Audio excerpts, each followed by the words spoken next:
রচনা ব্যানার্জি জনপ্রিয় একজন অভিনেত্রী, বাংলা সিনেমার, আপনারা সবাই জানেন। তো তিনি বলছেন যে দম থাকলে আমাকে আটকে দেখাক। কাকে বলছেন পুরো ভিডিওটা আগে দেখুন, তারপরে আপনাদের পুরো বিস্তারিত জানাচ্ছি। করতে পারছি না যে চুচুড়ার মতন একটা সদরের জায়গা, যেখানে এত পুরনো একটি স্কুল বাণী মন্দির, বহু ঐতিহ্যপূর্ণ একটি স্কুল বাণী মন্দির, এবং এত স্টুডেন্টস এখানে পড়াশুনো করে, এত মেধাবী কৃতি ছাত্রীরা এখানে পড়াশুনো করে, তাদের সকলের একটা প্রয়োজন ছিল স্মার্ট ক্লাসরুম, যেখানে তারা এআই এর নতুন কোর্স করতে পারে, কম্পিউটারের কোর্স করতে পারে, আরো অনেকভাবে নিজেদেরকে আরো সমৃদ্ধ করতে পারে, পৃথিবীর দুনিয়ায় পদক্ষেপ করার জন্য আরো নিজেদেরকে ভালো করে তৈরি করতে পারে। তাই জন্য তারা আমাদের কাছে চেয়েছিলেন একটা স্মার্ট ক্লাসরুম। শুধু বাণী মন্দির বলে নয়, আরো অনেক স্কুল আমার থেকে চেয়েছেন। আমি সবাইকে কথা দিয়েছি যে আমি নিশ্চয়ই ধীরে ধীরে এমপিল্যাডের টাকা থেকে স্মার্ট ক্লাসরুম করে দেবো একজন একজন করে।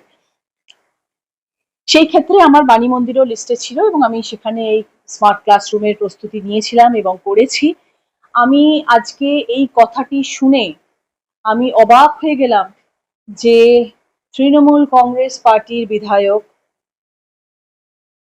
এখানে এসেছিলেন এবং এখানে এসে উনি সম্মানীয় যারা এখানে টিচার্সরা রয়েছেন, শিক্ষিকারা রয়েছেন, শিক্ষকরা রয়েছেন, তাদেরকে অশ্রাব্য ভাষায় গালিগালাজ করেছেন এবং কেন এই স্মার্ট ক্লাসরুম এমপিল্যাডের টাকায় দেওয়া হলো সেই বিষয়েও উনি প্রচুর চিৎকার চেঁচামেচি করেছেন এবং সব কাগজপত্র বার করতে বলেছেন এবং বলেছেন কেন এই ক্লাসরুম হবে এবং ক্লাসরুম করার পারমিশন কে দিয়েছে।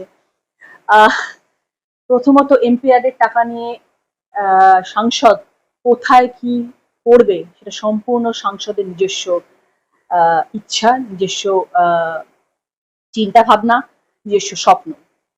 কার পাশে আমি কিভাবে আমার সাংসদের তহবিল থেকে টাকা নিয়ে আমি কোথায় কি করবো সেটা সম্পূর্ণ সেটা আমার ইচ্ছে, সেই ব্যাপারে কেউ কোনো বক্তব্য রাখতে পারে না, প্রথম কথা। দ্বিতীয় কথা হচ্ছে যে স্কুলের বাচ্চারা, স্কুলের শিক্ষারা আমাদের কাছে পরম শ্রদ্ধেয় এবং পূজনীয়। তাদের সামনে এসে স্কুলে চিৎকার চেঁচামেচি করা, বন্ধ ঘরে এসে উনি ওনার প্রশ্ন রাখতেই পারতেন, উনি জিজ্ঞেস করতেই পারতেন যে কিভাবে হলো, কেন হলো, কাকে জিজ্ঞেস করে হলো, আলাদা করে ভদ্রভাবেও জিজ্ঞেস করা যেত।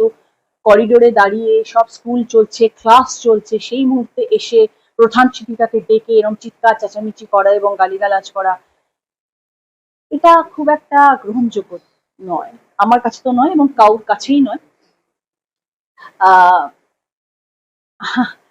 আমি ঠিক বুঝে উঠতে পারছি না এই মুহূর্তে আমার কি বলা উচিত আর কি বলা উচিত না। আমি এতটাই স্তব্ধ হয়ে যাচ্ছি এই বিষয়টা নিয়ে।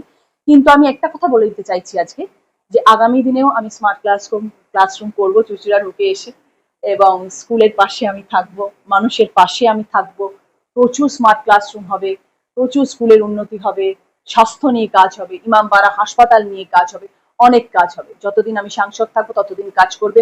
আমি রচনা ব্যানার্জি যে কথা দিয়ে গেলাম, কার কত দম আছে সে আমাকে আটকে দেখিয়ে দিই। কার কত দম আছে আমাকে আটকে দেখাক। কাকে বললাম এতক্ষণে বুঝতে পেরে গেছেন, অসিত মজুমদার, চুঁচুড়ার বিধায়ক। যে স্কুলের ঘটনা হচ্ছে এটা হচ্ছে চুঁচুড়া বালিকা বাণী মন্দির, মেয়েদের স্কুল। সেই স্কুলে সাংসদ রচনা ব্যানার্জি, তো তিনি তার সাংসদ তহবিল থেকে একটা স্মার্ট ক্লাস তৈরি করছেন। অবশ্যই তিনি করতে পারেন, সেটা তার ব্যক্তিগত ব্যাপার। তো সেখানে অসিত মজুমদার তৃণমূলের বিধায়ক, মানে একটা কথা চিন্তা করুন, তৃণমূলের একজন কাজ করছে আর একজন বাধা দিচ্ছে। মানে গোটা রাজ্য জুড়ে, কিন্তু এটা কিন্তু শুধু চুঁচুড়ার ঘটনা নয়, সব জায়গাতে একই কেস। কেউ চায় না যে কাজ হোক, মানে কিছু মানুষ চায়, বাকি পুরোটাই পুরো একদম সিস্টেম গড়বড়ে সিস্টেম। কেউ চায় না যে কাজ হোক। যিনি তৈরি করছেন রচনা ব্যানার্জি, তিনি তার সাংসদ তহবিল থেকে করছেন, টাকা তো আর অসিত মজুমদার দেবে না। তাহলে অসিত মজুমদার কেন আটকাতে যাবে? তিনি প্রেস কনফারেন্স করে বলেছেন যে স্কুলের পরিচালক সমিতি যারা রয়েছেন বা কমিটি যারা রয়েছেন তারা জানে না। আরে ভাই, তারা সবাই জানে, একটা স্কুলে কাজ হচ্ছে কেউ জানে না, এটা কোনো কথা হলো নাকি?